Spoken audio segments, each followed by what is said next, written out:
उसके अंदर क्या होता है कि जल्दबाजी में अपने क्या कर देते हैं, कोई कार्य कर देते हैं। पर ये जो ट्रिक्स मैंने बताई है उसको आप एक दो बार पढ़ोगे तो आपको क्या हो जाएगा साहब, याद हो जाएगा। दूसरा जो अपना रहता है कौन सा आएगा इसके अंदर, खिलजी वंश।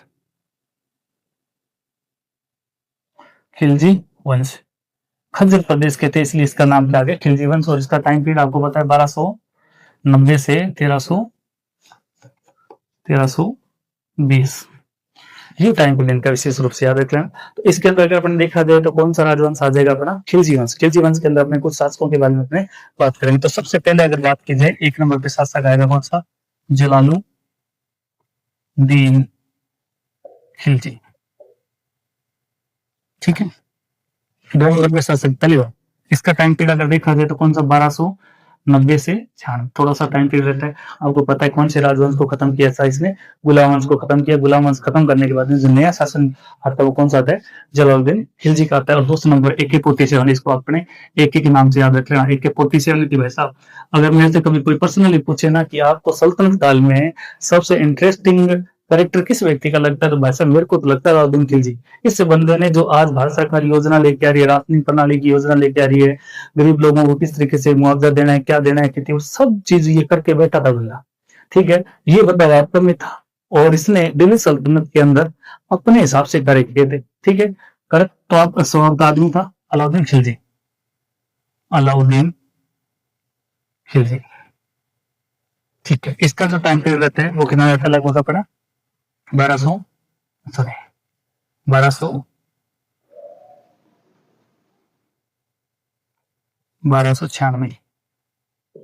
1313 के आसपास तक इसका टाइम पीरियड रहता है। तो ये चीज आप थोड़ा सा विशेष रूप से याद रखना। सॉरी 96 16 तक इसका टाइम पीरियड कितना होता है, 16 तक, ठीक है। इसका भी आप ध्यान रखना। उसके बाद में क्या होता है, अलाउद्दीन खिलजी के मरने के बाद में शहाबुद्दीन उमर एक शासक बनता है, कुछ समय के लिए बनता है। शहाबुद्दीन उमर थोड़े से समय के लिए बनता है, 16 की बात 1316 में कुछ समय के लिए बनता है। उसके बाद में जो नया शासक बनता है वो कौन सा बनता है, मुबारक। तो मुबारक शाह के बारे में थोड़ा सा याद रख लेना। 1316 से लेकर 20 तक ये शासक रहता है। और अंतिम शासक मैंने आपको इसके बारे में बता दिया था, मुबारक शाह का बताया जाता है कि एक जो कह सकते हैं कि इसका एक सेनापति मान लो, वजीर मान लो, कुछ भी मान लो,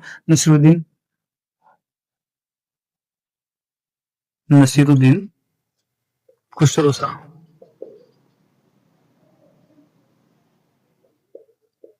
ये थोड़ा सा ध्यान रखना भाई, 20 के अंदर ये क्या हो जाता है, मर जाता है।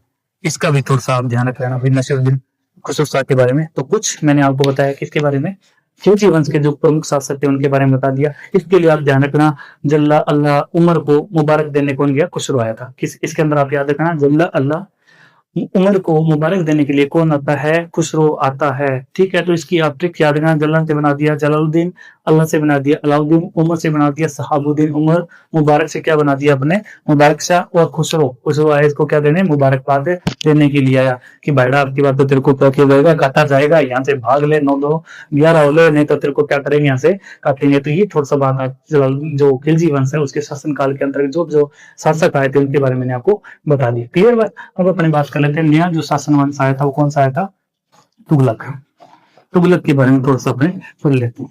तो मैं राजवंश के बारे में थोड़ी ये जो जानकारी दे रहा हूँ आप इसको अच्छे से